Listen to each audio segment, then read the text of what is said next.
Welcome back to another week of Instigating with Clarkey and Drury, brought to you by our friends at Coolbet Canada, the Listowel Squash Courts, and Listowel Vision Care, and See the Game. I'm Drury, that's Clarkey, and we are very pleased to be joined by another great special guest on the show to talk all things baseball, and of course, the always fun and always controversial world of baseball umpiring. Longtime umpire and baseball official and longtime journalist as well. Jim Cressman joins us on the show. Jim, how are you, my friend?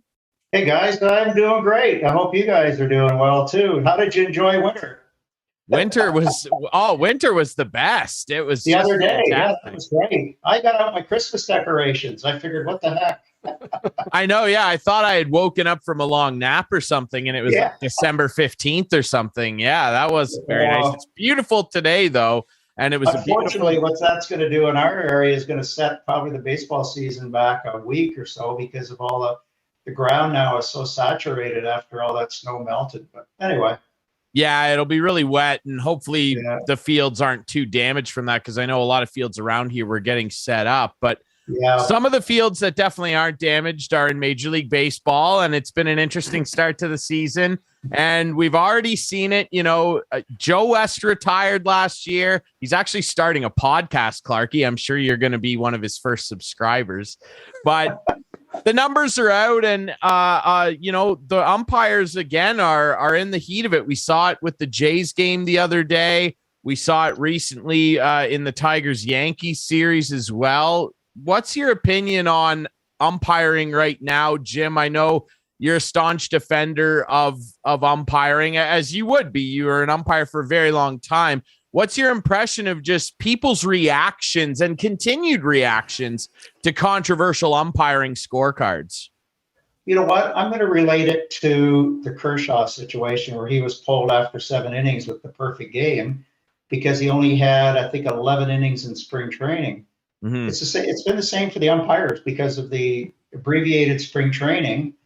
They only got to see so many pitches because they wouldn't have been because they worked the 4 umpire crew in spring training, so they wouldn't have been doing that many plate jobs. And I'm not defending it or using it as an excuse, but I think that may have caught up with some of the umpires on their plate work, that they hadn't seen that many pitches in spring training. But then, of course, mistakes happen.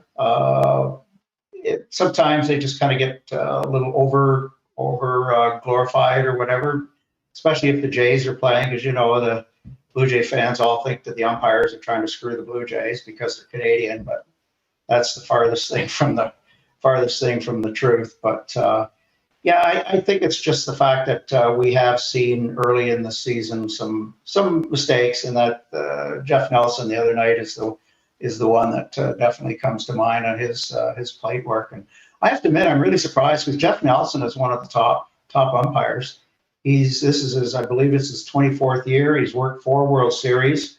He's been a crew chief for about 8 or 9 years now, and his plate work is usually pretty stellar. And hey, it's an off night. It's like everybody can have an off night. A player can have an off night. A journalist can have an off night. An actor can have an off night. That sort of thing. But that was a tough one. Okay, I got to get right at it here. You know what? Just tell me why I can't have a guy standing behind the plate relaying balls and strikes after being told by a computer that there's knowledge if it's a ball or a strike. Why can't I have that? They're going to do it next year. Rob Manfred has said that the robo-umps will come in next year. Okay. And now now you're not going to be able to sit there and scream at the plate umpire. That's fine. That's fine. Yeah. You know what? They've already taken out the great arguments between umpires and managers. Like, the real good. What was the? I'm drawing a blank. The old. Well, you got Earl Weaver, Billy. Earl Martin. Weaver, yes, Earl Weaver. Oh yeah, nose to nose. Bobby Cox. Like they were all great. Gibby, a lot of fun, and Gibby too. Yeah.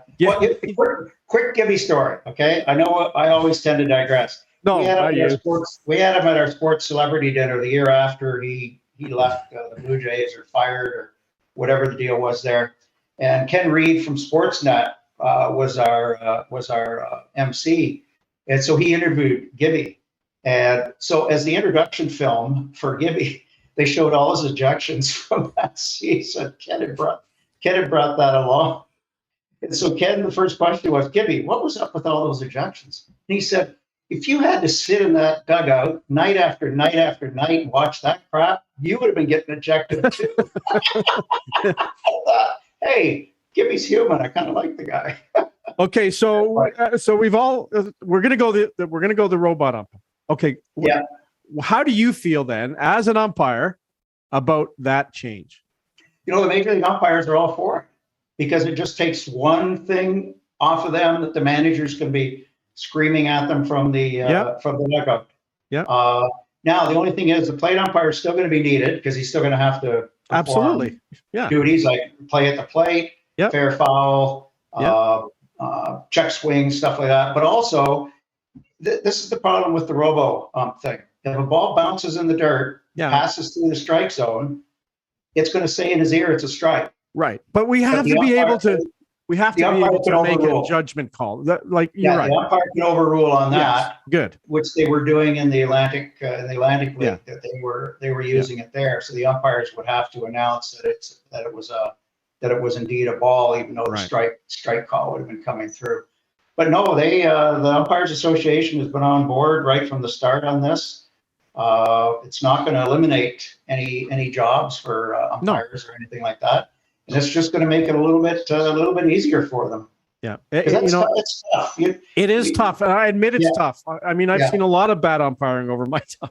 Yeah. It's gotta be tough. No, but what I'm saying You've never seen me umpire. That's true. But that would be one more bad umpire. Sorry. A ball and a strike are such an important part of a game that like how many 220 pitches or 250 pitches a game. Yeah. We want it right. As fans, we want it right. And if we have the technology, right, exactly. There's nobody that wants it more right than that plate umpire that night. He wants to get it right. Yeah. But I just got, we can go through some stats because I went on and I pulled off the stuff from that game. Yeah. That night, his overall accuracy was 86%, which is not good. It's bad. Normally, Jeff's accuracy is 94%, which is pretty good. He got 136 of 160 called pitches correct, so that wasn't good. His consistency was 88%. His average, again, same thing. He's usually 94% on consistency. There were 16 balls that he called that were in the strike zone, and there were only 14 strikes that were outside this. There were 14 pitches that he called strikes that were outside the strike zone. His called ball accuracy was 96%, which was pretty good. The called strike accuracy, that was the problem area. That was only 68%. 4 of 104 called balls were true. I'm trying to figure what this means. Well, he missed 22 pitches is what he missed. He missed 4 balls and 18 strikes that weren't strikes. So he missed 22 pitches. Now, but this is how far they go on these stats. And the umpires get this. As soon as they get in the umpires room, the plate umpire's got his printout right there to show him. And I'm sure he didn't have to look at the printout when he got in there to know that he had not had a good game. But it only meant the difference of 1.4 runs in favor of Oakland. So the A's still would have won the game 6-5. That was the score. Yeah, it was 7-5. So they would have won it 6-5. So but you know as well as I do, runs at a certain time of game can affect the game in other ways than 1.4 runs. The one that really impacted was Gurriel in the bottom of the 8th inning. There was nobody out. Bases were empty. It was a 3-2 pitch, and he called a definite ball. He called that a strike 3. That could have made a difference in the bottom of the 8th inning. Yeah, that was the one. Montoyo got ran before then, I think, didn't he? Did Montoyo get run in that game? Yeah, he got ran in that game, and I think it was. I don't know whether it was on the Gurriel pitch or not. I could have remember. Been. Yeah. I'm surprised it wasn't Walker that got run because usually it's Pete that's chirping from the dugout all the time. He is doing a lot of chirping, noticeably more this year. I wonder why. Maybe it's because a couple of his pitchers, including Hyunjin Ryu, or as the guys on Overdrive are now referring to him as, Clarkey, Hyunjin Ryu-ark, are Maybe it's because they've turned into gas cans. Ryu's a real problem right now for them. We'll touch on that. There's a great Twitter account, Umpire Scorecards, at Ump Scorecards, where they, after every game, put up a great infographic of all the umpires that work every single night. And let's sing praises of some of them that do a good job. The other night, I watched this game. Colorado 4-1 over Philly. Pat Hoberg umpired that game, and he had an overall accuracy rate, as producer Adam throws it up for us there, of 99%. His consistency was 96.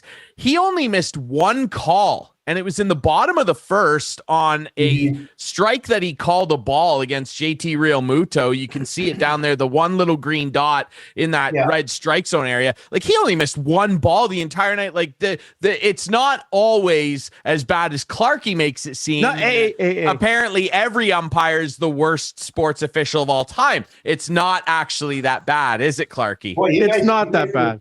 You guys going to duke it out in there or what? Yeah, no, it's called instigating. I was going to say, 2 years ago, World Series, Joe West on the plate missed one pitch. That's right. It was borderline, but the computer said that he missed it, or he would have been perfect that night. It's unfortunate the rest of the Joe's career, he wasn't that. Yeah, cost the guy a perfect game, didn't he? No, that was Jim Joyce years ago. Oh, right, it was Jim Joyce. Yeah, that was Jimmy Joyce. That was Jimmy Joyce, and he was at first. He admitted base that too. night. Well, yeah, he did. Right after the game, he was in tears. Oh, I know he was. It was such a routine play. He already had it in his head that he was going to be. What did he call him? He called him safe, and he should have been out. Yeah, he said he had it in his head all the way that he was going to be safe, and it was such a great throw, but. But you know what, though? Who was the pitcher for the Tigers? I always forget that. Let me look that up. It's a Spanish name. Yeah. He ended up getting a Corvette out of the deal. He wouldn't. Wasn't Galarraga, was it? He wouldn't have got the car. GM gave him a Corvette, and that nice. So in the end, he got better than what he would have got if he had a perfect game. So. Yeah, it was. It was Armando Galarraga. Galarraga, yeah. Yeah. It was Armando Galarraga. And to be fair, I mean, we've referenced that a few times on the show in the past, the Jim Joyce incident. He was really good about it. Like, I commend Galarraga for being he did an interview recently on the Tigers broadcast, like looking back on that, and he even still to this day was like, I don't blame Jim, it was a mistake and no big deal. Like, I would have been devastated. No big deal. Like, I would have buckled at the knees and collapsed on the field. I don't know if I would have been able to handle it as well as Armando did. So I mean, credit to him, and credit for Jim. He came out and tearily admitted that he screwed the kid over. And then the next night, Galarraga brought the Tigers lineup card out, and they hugged at home plate. He and Joyce. And everybody applauded him, which was nice to see. It, the fans were really good about it too. But I mean, you mentioned Joe West, the Cowboy himself, and I mentioned off the top of the show he's going to start a podcast.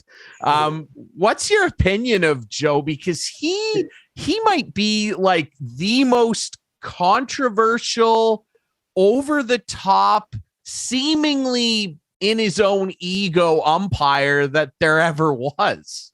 You never saw Ron Luciano. Well, but I don't think Ron didn't have an ego. That was just Ron. He was just an entertainer. Same with Emmett Ashford, the same way. That was just how he was. But yeah, Joe, it just seemed like controversy always followed Joe wherever he was. Even when he was in the minor leagues, he threw out the PA announcer and the organist. That's right. Well, because they played three blind mice. Which accurately. I probably would have done that too. But Joe always just seemed to follow him. Not every game, but every once in a while he would have something where you're thinking, what is he doing? But Jim, the game's really changed, right? Like when you watch now and you see that overlay of the strike zone on home plate, and like it's just the microscope on these guys now is incredible, and that's why I think, as you said, that they're probably welcoming this now. The one thing I want to point out about that is that box is not 100% accurate. Sure. Because if you'll notice, it never changes. It's always in the same spot, the Same height. It doesn't adjust to a tall player. Or you got Aaron Judge up, and then you got Kirk up, and it's the same. Yeah. It's like, okay, wait a minute. The other night, I don't know who it was, whether it was Tom. What's that guy? Something Joy, Tom Joy, or Bob Joy, or John Boy. What's that? John Boy. John Boy. Yeah. But it might not have been him, but I forget who it was. Pointed out, and I because I was in and out of that game, and I hadn't noticed it, but the strikes, that box apparently kept skipping, and they showed it where it would skip right and left and that sort of thing. So you can't always go by that, and that doesn't give you any depth perception. That just gives you one shot of the plate. Now this robo-ump stuff, they've got lasers coming from all over the ballpark. It's just, I'll say this too, just the same as the replays. They'll always talk, the broadcasters will always say, well, gee, on the replay, the worst thing, it doesn't look like blah, blah, blah, blah. There's 30, every Major League ballpark for the replay system that they get back in New York, 36 cameras are trained on the field. So they're getting 7, 8, 9 more replays than the TV's showing. It's just too bad that TVs can't plug into the Major League system to show all those replays. Yeah. But so they're seeing totally different replays and back in New York than what we're seeing on the broadcasts. Jim, did you see when George Springer got called for catcher's interference? I think it was the official call when they called the guy out at second for stealing. Good call? Yeah. There was a time when there had to be contact, but they got rid of that rule a number of years ago. The catcher had to bump into the batter. Okay. But then they realized, like, but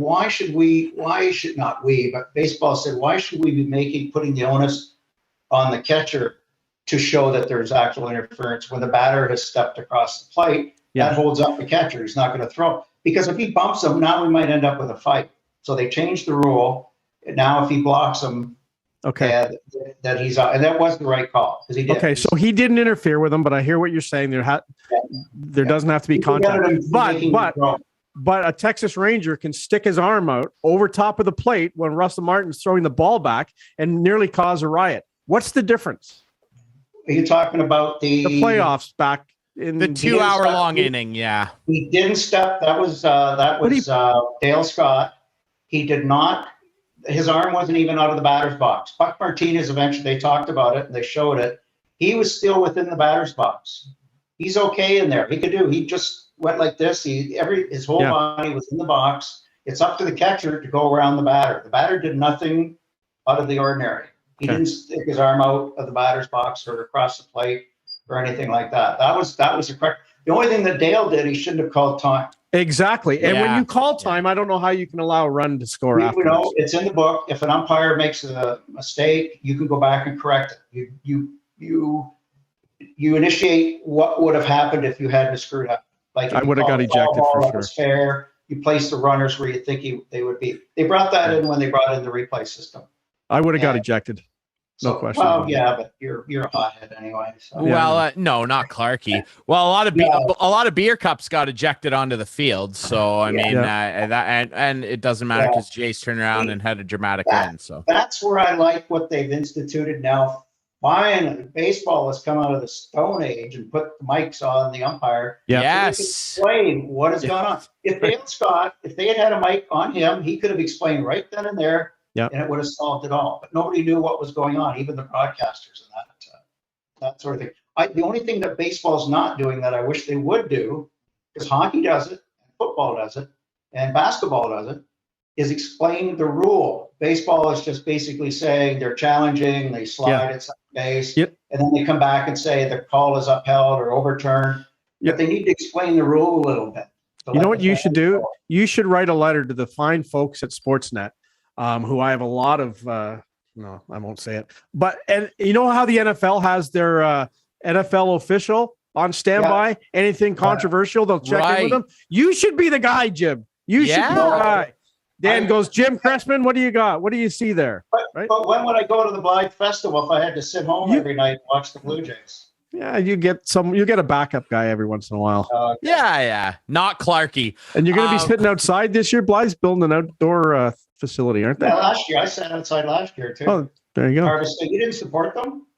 I didn't make my way down there last year, no. Oh, okay. No, maybe this year. I would have picked you up. I went to the curling one, which I loved, and then I went to see Jumbo, and I thought it was the worst thing I've ever seen in my life. Agreed.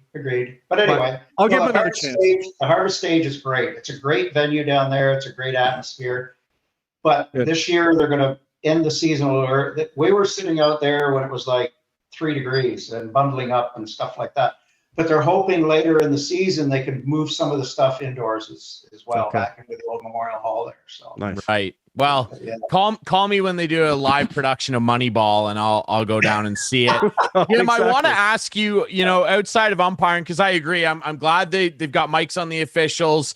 It's a really nice step for baseball. I want to ask you now about a couple of controversial things that happened. You referenced one earlier with Kershaw, and we'll get to that. Here's a rule that has been talked about. I don't know how much you pay attention to Pitching Ninja on Twitter and Instagram. I love his stuff. No. What is your opinion on the rule where if a batter swings at a pitch and it's strike 3, but it bounces away from the catcher into the dirt behind him, the runner can still advance to first and try and take a base? He is of the opinion, and I kind of share it, that the runner shouldn't be able to do that when you swing and strike out. What's your opinion on that rule? Well, I wasn't around when they wrote the rule book. But I was going to say, if there's a runner on first base, the batter can't run. With less than 2 out. That's right. But just in general, when it's allowed to happen. So Kershaw doesn't like that? Well, no, the Pitching Ninja guy on Pitching online. Ninja. I'm sorry. Yeah. I just wondered what you thought. But that's been a rule forever. I don't disagree. Don't disagree with it that he can take. You know what I want to see baseball do to make it more fun? Bring in that rule that they have in that league. What the heck's the league called? Where the batter can steal first base if he wants to try. Have you seen that stuff? That's interesting. Oh, they got some crazy stuff. The players dance on the field and everything else. Yeah, I forget what the name of the league is, but they brought that rule in where a guy can steal first. The batter could steal first base. I can't remember what that league's called either, but like the Savannah Bananas play in it, that team in Georgia. Yeah. They have a lot of cool stuff going on down there. It's kind of interesting. What gets me is Rob Ranford is always talking about speeding up the game, but nothing he brings in is speeding up the game. No. Yeah. But anyway. It's painful. It's painful. It's still painful. We still got the Manfred man on second base now for extra innings. Yeah. No, they did get rid of that. They did. No playoffs. It's back now. The regular season. Yeah. Is it back? Yeah. I haven't watched an extra innings game yet. I guess I haven't seen that. That's stupid. Well, you know what I would like to see from Rob Manfred? I would like to just see him do one press conference where he isn't visibly intoxicated. That would be a good start for him. Well, I'd like to see him do one press conference where he resigns. Yeah. Wow. Yeah. And he could be intoxicated for that one. Yeah. I really don't care. He's only there for the owners. I know. For sure. He is the commissioner. Yeah. Yep. Which is too bad. It has nothing to do with the integrity of the game anymore. You go back to the Bowie Coons and previous commissioners and stuff like that, and it was all about the game itself. Now it's just about, you said Moneyball. Now it's about the money. It's about the owners. Oh. So they put their puppet in there. So, but anyway. Tell me about it. I want your opinion as well on the Kershaw thing. What did you think of that? Because, man, Jim, we talked about it last week with our friend Steve McAllister of the Parlay, and he said he finds it difficult to even watch baseball sometimes anymore with just how many moments. And Clarkey, I was watching the Overdrive guys today talking about it too, just these moments that we're losing as fans, because I know there's a lot on the line for these managers, the players, the front offices. I get it. But this is an entertainment product, and I understand. And Kershaw kind of fell on the sword after and said, well, I haven't had a lot of pitches in spring training. Yeah. You're Clayton Kershaw, and you're perfect through 7. You've thrown 80 pitches. Like, Clayton, come on. I've watched you throw 119 pitches in a game. And I got to admit here too, before Jim goes, I follow and converse with Jim quite often on Facebook. So I know exactly what he's going to say here. Okay. But the guys and before you even say it, Jack Morris, Dave Steve, Jimmy, all those guys used to pitch complete games in their second and third or first games of the year. Why is it changed? Yeah. Well, he only had 11. He just had some more surgery, remember? And he also only had 11 innings in spring training. Yeah, and he had a perfect game, Jim. A perfect game. It didn't seem to affect him. I know. I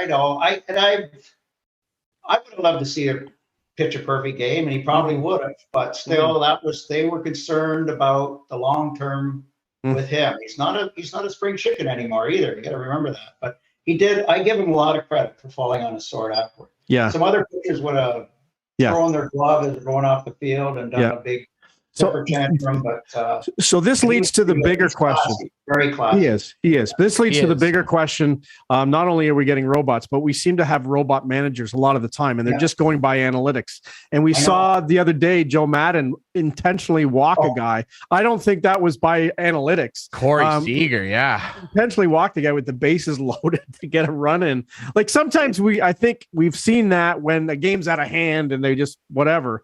But like that was a close game. And what's Joe Madden's deal? Like, but he won the game though. That's the worst part. He won the game. There you go. He won the game. See? Joe, but you got to understand, Joe Madden and Tony La Russa invented the game. They played in the first game in Beachville in 1835. They were there. That's all I'll say about Joe Madden and Tony La Russa. Right. But no, it is the analytics stuff, the shift, all that sort of stuff. It's just got. I'm glad they're taking Robbie Thompson from Corona. He lives in Stratford now, but he was bench coach with Girardi with the Yankees. Robbie was with the Yankees organization for 27 years. He's now in Philly. He's the bench coach there. And he said in New York they would get to the ballpark 3-4 hours before the game, and the runner would come down from upstairs with a stack of papers and here's what you're going to have to do with this batter, this batter, this batter, this batter. And Girardi would just throw them all up in the air and go, say a few things. I can talk out of school now because Robbie's not with the Yankees anymore. Yeah. But they hate that. They're being second guessed because the general manager in that upstairs see a game totally different than what the manager in the dugout is seeing the game. But that's who's paying the salaries. So they dictate this stuff to them. But it does get carried away. Yeah. But at least baseball did something with the relief pitchers, so you're not getting every batter a new pitcher coming in. Yeah, thank God they did that at least. But all these little mound conferences and like in that game, I think Joe Madden just told his catcher to go out to the mound and talk to the pitcher, and they didn't even talk. They just stood there for like 2 minutes. I know. I was surprised the umpire, I think it was Bill Miller, hadn't gone out and said, "Okay, let's go. Let's go." So, yeah, I know it's crazy. Are you umping still? I am going to go back this year. Back in September 2020, I had an issue where I passed out umpiring the game. It was such a bad game. No, I had a little bit of an issue there. They finally figured it out that I've got acid going from my gut up to my. It's doing something with the blood going to my brain or something. But I said, well, at least you found out I got a brain. That's right. I do have a heart. Yeah. But everything seems to be pretty good, so I'm going to be back on that. It'll be year. Oh God, 59. I'm a masochist. Wow. I just like getting yelled at by the mothers and the fathers. That's all. Nice. Especially the mother. Good for you. No, good for you, Jim. What's that? No, good for you. That's incredible. I mean, it's an incredible record, and you're obviously passionate about it. The final thing I wanted to ask you about, obviously. Say, though, the one thing I do now is I don't do a lot of majors anymore. Like I'm turning 72. I've slowed down just a bit. But I still like going out and doing the midget baseball and the bantam. Well, I guess they call it under 16, under 18, all this stuff. But I like working with the younger umpires and mentoring them, bringing them along. So, but anyway. Well, they need that. And I mean, speaking of young umpires, I mean, we talked about this last week with our friend Steve as well, who has a lot of experience as a hockey official. Yeah. And we have seen in the last couple of weeks, and Jim, I'm sure somebody probably showed you these clips of umpires down in the States and some up here in Canada too, taking just completely unnecessary abuse. That guy down in Texas, that young female umpire, I believe in Georgia. I mean, this is just out of control. And like, you know, we see it here locally with hockey. I'm sure it'll be the same with local ball. You can't hardly find anybody that wants to officiate these games, and you wonder why. The turnover in all sports with officials is huge the first and second year. We keep stats on that in Baseball Ontario. I haven't seen the stats in hockey, but I've heard that from hockey people, that the young officials who quit in their first and second year because of the parents and that, and even the coaches, is just awful, and that's the problem. And at some point, right now in the United States, I get Referee Magazine out of the U.S. In all the sports, amateur sports in the U.S. combined, they're down 50,000 officials. So, like, where do you make this up? Like, that's the coaches and the parents have got to realize they just got to stay off these young officials, because if we keep losing these, there's not going to be umpires, and they're not going to be able to have their ball games. Yeah, that's my little preaching for the day. So no, I completely agree. With you. It's I agree too. Sad. I agree too. It's incredibly sad what we're seeing. Jim, we appreciate you. Hey, hold on. No, yeah, go ahead, Clarkey. Hold on. You're gonna think with your heart or your head when it comes to the Bruins this year as we head into the playoffs. The Leafs, way up on the Bruins in the standings right now, but they may play them. They may play them in the first round. Who knows what'll happen? But I mean, I have the parade route all set for. It's going to start at Maple Leaf Gardens, probably work its way down Yonge Street, and end up at the probably. So what do you see? Aren't you gonna have it head up your way to Listowel? Yeah. Well, I don't think so. I have my lawn chair. It's already there. It's okay. It's locked to a post. Well, how do you see the playoffs? I don't know. It's going to be interesting. There's been some, every team has had a streak, good streak, bad streak. You know what? Everybody thinks I hate the Leafs. I don't hate the Leafs. You just love poking fun. That's what you love to do. I know. I like poking the bear. Yes, you do. Yes, you do. But Brendan Shanahan played for the London Knights. Brendan Shanahan used to come over to my place because he went to Saunders High School just around the corner, and I would make him lunch. I still have a stick signed by him saying I'm the best cheese grill maker. Brendan wasn't the smartest guy. I said, no, Brendan, that should say grilled cheese, whatever. But anyway, I like Brendan, and I for his sake, because I'm worried that if the Leafs don't make it out of the first round this year, there's going to be some heads going there, and there's already been some talk about Brendan maybe gone. But I was really happy when he got that job. So that, that's good, because he's a Mimico kid and that sort of thing. But and the Leafs are fun to watch. They're a young team. They're a lot of fun to watch. Well, we had some of those kids right here in playing with the London Knights and that, and I at least get to the second round, because I don't want to see Clarkey jumping off the bridge in Listowel. Yeah, I know it's not that far. This is their year. Yeah. Okay. Year to do what? Get out of the first round? No. I told you already. Okay. The parade is set. Okay. Yeah. Believe you me. Are you chairing the parade? Are you the chair? Yeah, I've been on the committee now for a long time. A long time. Yeah, I've seen the schematic of the parade route. Trust me. Absolutely. Well, Jim, best of luck to your Bruins. We'll see how that works out. Hey, I really appreciate you doing this, man. Congrats on coming back for another year of umpiring. We always appreciate your insight, man. Thanks, guys. It's always fun. I always have a good You're time. Out of here. Yes. Always All right, you're not worth the big ejection. Exactly. Just show them the door. All right, we'll take a quick break. When we come back, plenty more to talk about in the baseball world, including another controversial intentional walk from today's action. We'll talk about that next here on Instigating.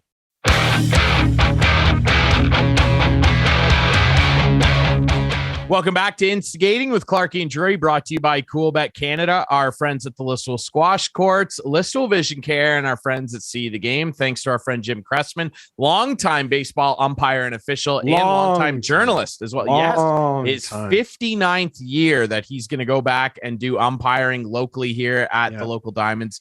Absolutely incredible. And anybody watching this, if you see Jim and he's umpiring one of your kids' games, just be respectful, okay? And be respectful of all the officials here, okay? Like, we have a real problem with local officiating at all sports levels. And I just can't say this enough. It's really gross. I agree with you, but Jim can handle himself.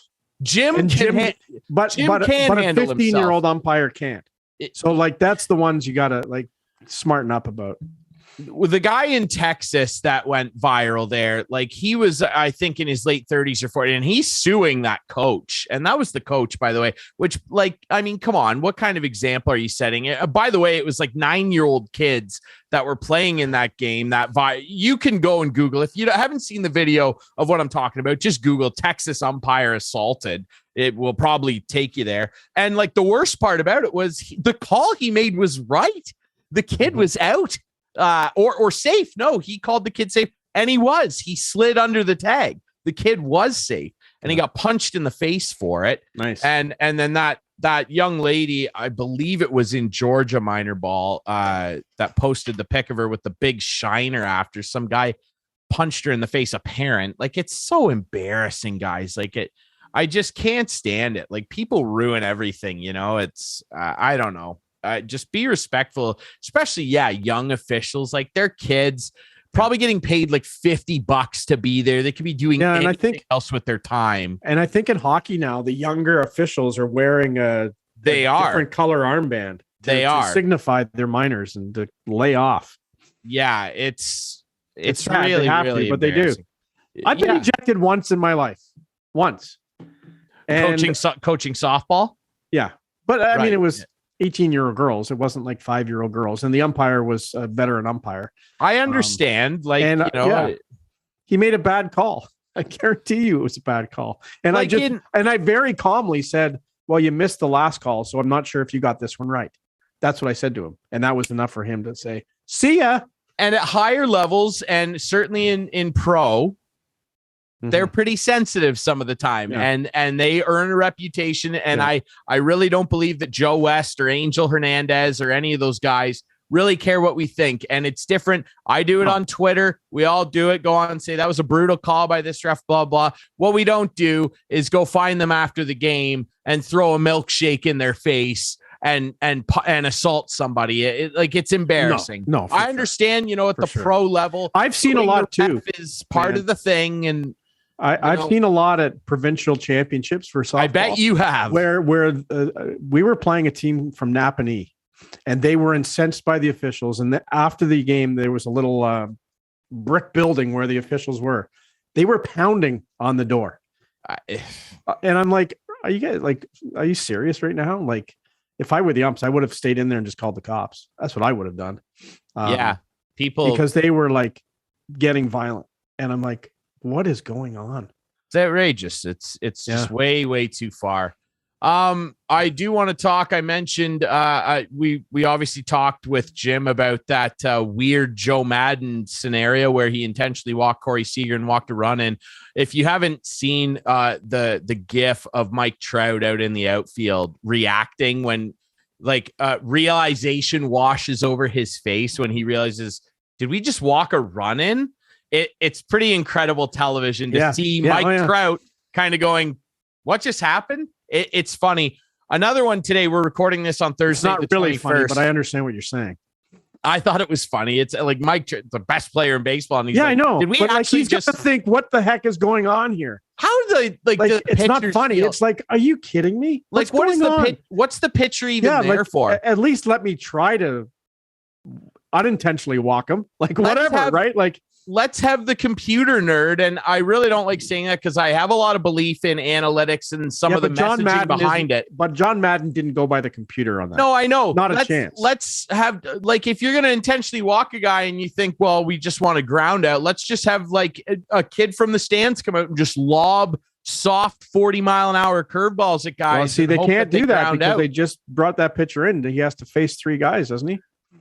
Right. Well, another one happened today. Obviously, a different scenario. Yankees-Tigers on Thursday afternoon. Miguel Cabrera sitting at 2,999 hits, and he was 0 for 3, I believe, coming into the top of the 9th, bottom of the 9th, actually. And Aaron Boone intentionally walked him. Might have actually been the bottom of the 8th. I digress. And the fans at Comerica Park, obviously, roundly booed him. Now, he went 0 for 3 earlier in the game. He had a chance to get the hit, but What was your opinion on that? Because I mean, it obviously was special. Sorry, I was working all day, Ryan. I didn't see the situation. Was it a close game? What was? Yeah, it was. I think it was 2-1 at the time, if memory serves. Well, then walk him. Like if it's the right move in the game, walk him. It's not usually a right move when the bases are loaded to walk a guy intentionally or unintentionally. But if Cabrera is up and he can win a ball game or put you to the lead, and the right thing to do is to intentionally walk him. I'm sorry, but I don't care about the fans either in that sense. I want to win the game. And the Yankees said that after, and they won, and I understand that. And Jonathan Loaizaga, or maybe it was Lucas Lucky, whoever the reliever was at the time, basically said that to the media, like, yeah, 3,000 special, but we're here to win a game, and we don't care about that. And he's going to play the next game. Get your hit then. He's gonna get 3,000. It's gonna be incredible because Miggy is an all-time great, Triple Crown winner. I can see the fans being upset. They paid their money to come to the game, but they'll go to the next one, know, and hopefully he gets it. Hopefully he gets it at home and whatever. There you go. I was tuned in. Yeah. I want to bring a couple things up as well. I don't know how much of the Jays you've been watching, Clarkey. Quite a bit. Yeah.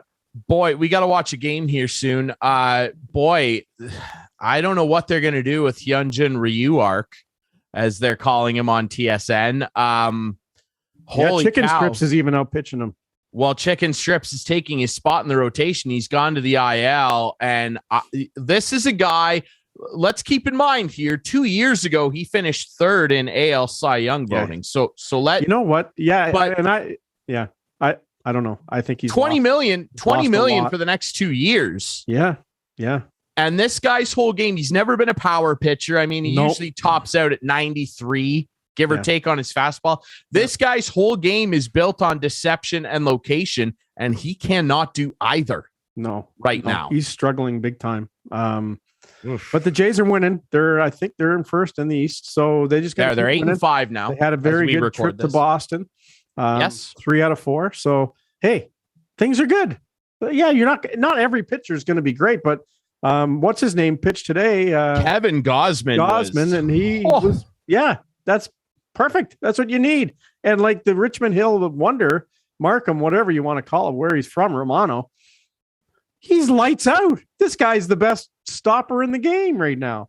Now he certainly is. He ran into a bit of trouble Thursday afternoon, but he stood his ground, and Charlie left him in there and he got out of it. And he's the weirdest guy, and he's so funny. Like he's just like, yeah, I'm here. I'm in the big leagues, guys. Like that's how I see him. And like when the lights go down and he starts jumping and dancing coming out of the bullpen, he really does have cool. Like it's very different than what we see even in current times now out of a guy like Liam Hendricks or Craig Kimbrell or Kenley Jansen, who I love. But even back to like Rivera or Goose Gossage, like guys like that would come out and have this intensity, like stone faced, and they got the job done. The Yankee guy. What's his name? What's the current Yankee stopper? The current Yankee guy, or Aroldis Chapman's the guy you're thinking of? Yeah. Chapman the other day, he was facing the Jays and he like walked the first 3 guys and they yank him. And the Jays are like, oh, this is great. But then unfortunately, your buddy Matt Chapman made a huge running mistake in that game to end the game. But I like Chapman. He was awesome today. He's really good. Fantastic. He seems like, and this means a lot to me, he seems like an incredible guy. That's what everybody says about him. And, obviously I'm still paying attention to the A's, and they're off to a surprising start. I believe as we record this, they're leading the league in runs scored, which is bizarre, and that won't last. But like you hear everybody down there talking about how much they miss the guy. And Matt Olson. It's incredible. Yeah, he seems like a really great guy, and he is, like I said, for the year I called him going to the Jays. He is and is going to continue to fit in very, very well into the fabric of that team. He played amazing today on Thursday afternoon in Boston. Yeah.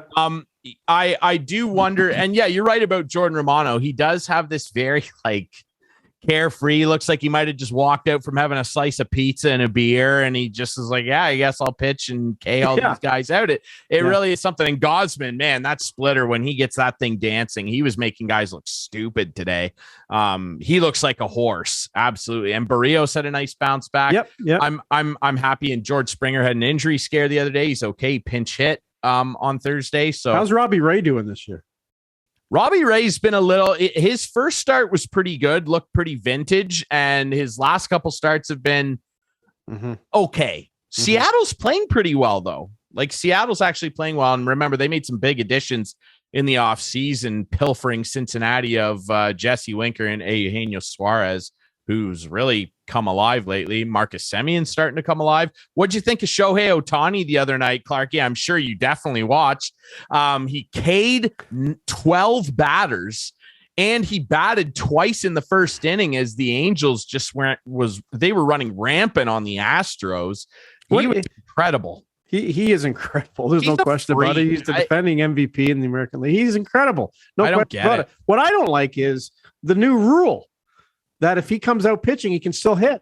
I love that rule. What's wrong with that rule? Why? If your first baseman comes out, he can't keep hitting. But it's a unique thing because it's the pitcher. Okay, so your lineup remains the same. Whereas if you take the first baseman out who bats consistently, your lineup changes. Yeah, but it shouldn't. It shouldn't change. I like it. I like the rule. It's entertaining. I don't know. It's the Ohtani rule. One guy. Yeah, it's one guy. In 10 years' time, when he inspires a bunch of guys, when he can hit in every other game, 4 out of the other 5 games, he can hit all game, no problem.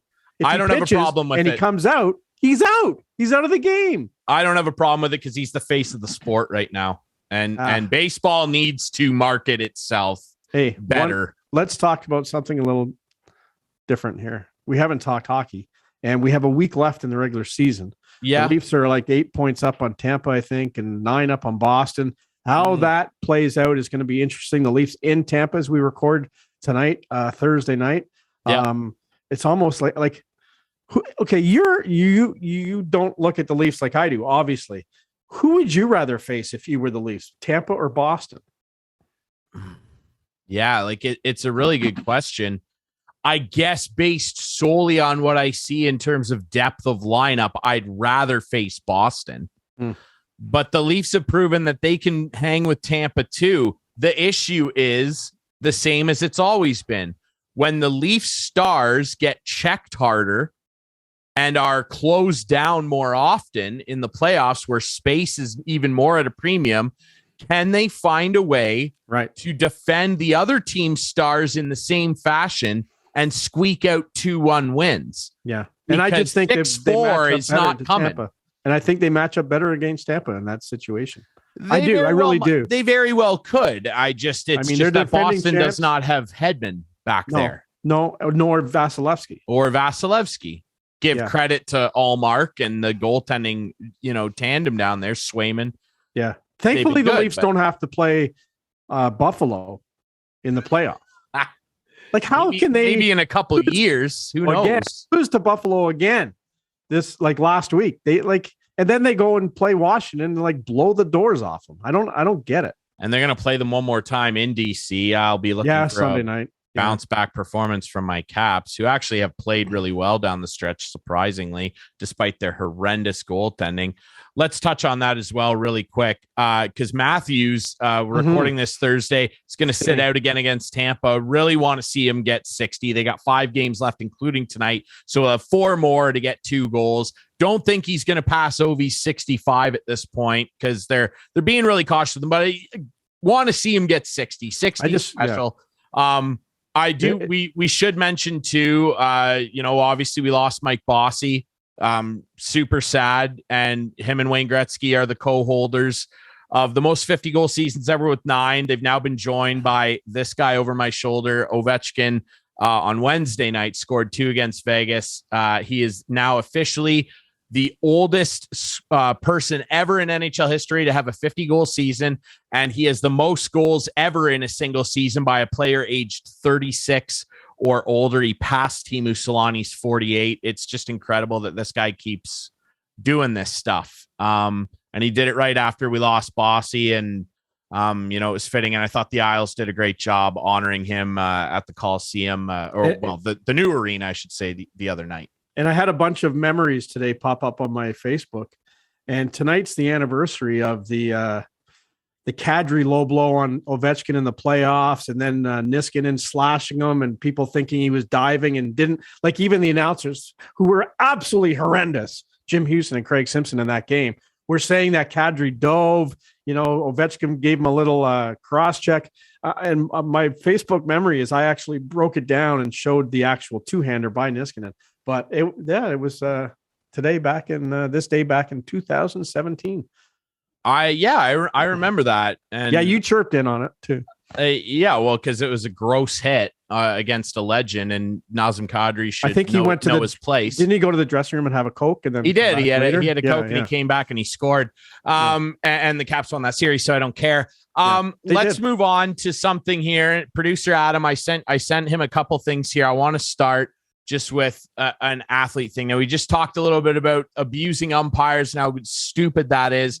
Like, I get it, man. Athletes make a lot of money, but I saw this the other day from England, one of their stupid tabloid papers over there.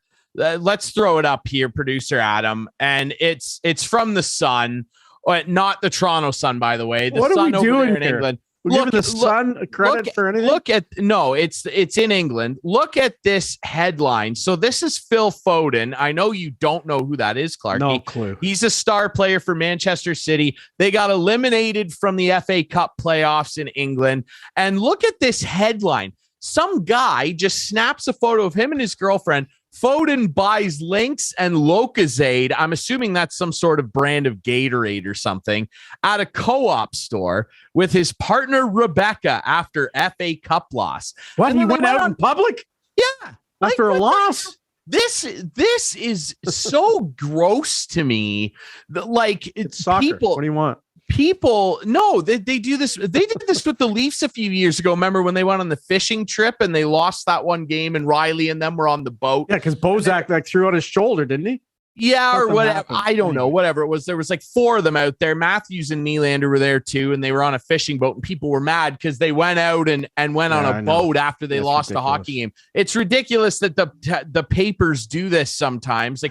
First of all, following the guy around, like, oh my God, a soccer player bought coffee? Right. Turn the presses on what is happening? Like, that is gross. And that's not journalism, by the way, for anybody watching. That's just tabloidy clickbait crap. And it's stuff like that gives aspiring journalists and sports journalists like myself and Clarkey bad names. Gone. That ship has sailed. What's the cut line on aspiring? Is it like 50? Yeah. Younger, probably. I just have such a problem with that. I think it's so gross. Like, oh, Phil Foden lost a game and now he's buying a cappuccino. Yeah. The crime of it all with his partner too. And why do they know her name? Like, it's just like, I don't know. The whole thing felt greasy. I mean, it really bothered me when I saw it. It is greasy. And I know it's a soccer example, but this happens all the time here. It does. Remember when James Reimer got concussions and who was it? I can fast check. Someone called his mom and interviewed his mom. Like, give me a break. I don't mean to speak out of turn, but wasn't that Damian Cox? No, it wasn't Damian. But it might not have been fast check. Would it have shocked anybody?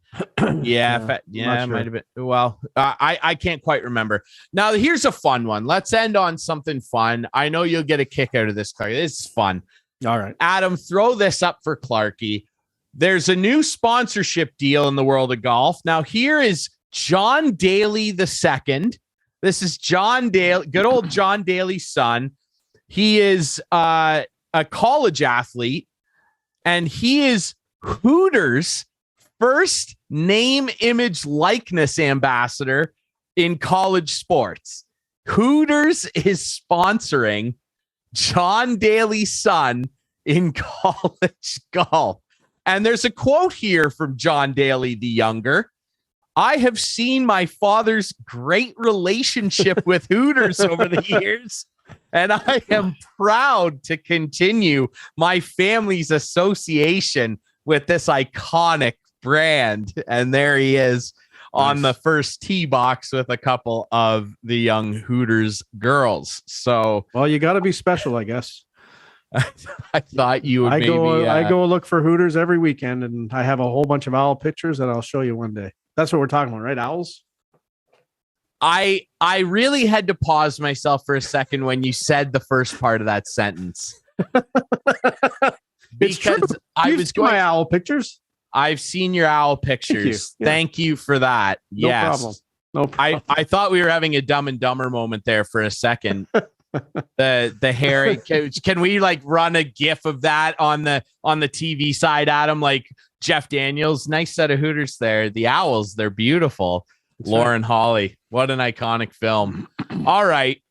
I don't have the energy to rant about anything else. Honestly, I'm so bothered by just some of the crap that we've seen in sports lately. I don't know how you feel. A lot of good things too, though, Ryan. A lot of good things. A lot of good things. I'm excited. Let's get it going. It's time. I hope Austin's not hurt, because if he's hurt too badly, then the Leafs are in trouble. And if that's the case, then this team is definitely jinxed for the franchise forever.